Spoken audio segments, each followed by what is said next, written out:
Hi, I'm Richard Oatman, owner of First Person Advertising. Today, I want to talk to you about a word that gets thrown around in advertising and media circles.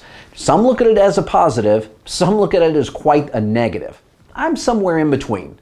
The word is branding. Now, the technical definition of branding is the process of giving a meaning to specific products by creating and shaping a brand in consumers' minds. It is a strategy designed by companies to help people to quickly identify their products and organization and give them a reason to choose their products over the competitors by clarifying what this particular brand is and is not.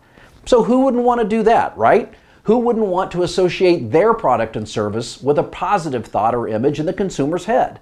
The problem is, so many media reps and media outlets or even advertising professionals will hide behind the word branding in lieu of results. They'll tell you, oh, this is a great branding opportunity, or what a great way to brand your business with our audience.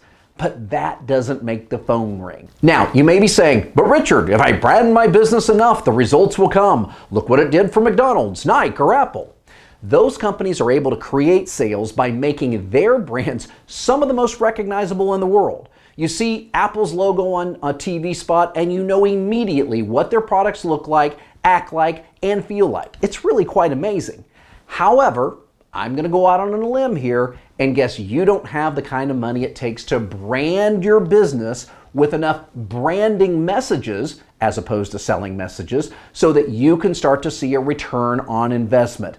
I'm talking hundreds of millions of dollars to turn your brand into these ubiquitous symbols that the prospect understands exactly what you are and what you have to offer just by seeing your logo or hearing your company name.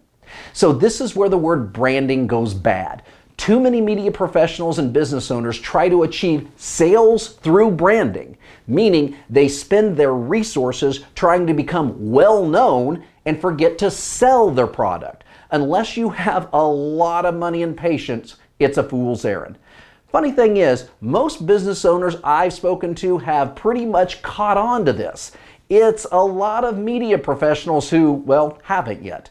Business owners have figured out that when a media type utters the word branding, it's marketing speak for, I have no idea if these spots I'm trying to sell you will work, but if I use a marketing buzzword like branding, maybe it'll distract you enough that you'll forget about the results.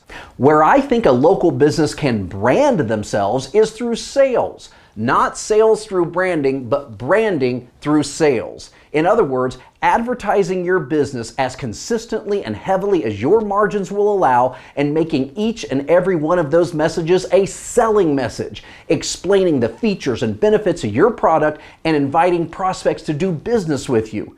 You do that enough and you will achieve that positive association in the consumer's head, but you will have been selling all along. Last thing, branding by sales does not mean that every commercial you do has to be like a carnival barker at the state fair. I'm not saying that every spot should be nothing more than feature, benefit, call to action.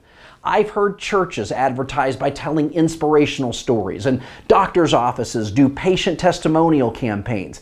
Ad writing is an art form, and there are so many different ways to tell your story, but my point is exactly that. You have to tell your story to the consumer and tell them how their lives are going to be better by doing business with you, or how you're going to fill a need or satisfy a want. And in my humble opinion, shaped by 20 years of managing ad schedules, you have to invite the customer to do business with you each and every time. Look, if you'd like to talk about branding through sales or any other part of your business or marketing or advertising, feel free to call me or just drop me an email. The consultation is free, of course, and I promise you'll get at least one good idea that you didn't have when we started. Thanks for watching and have a profitable day.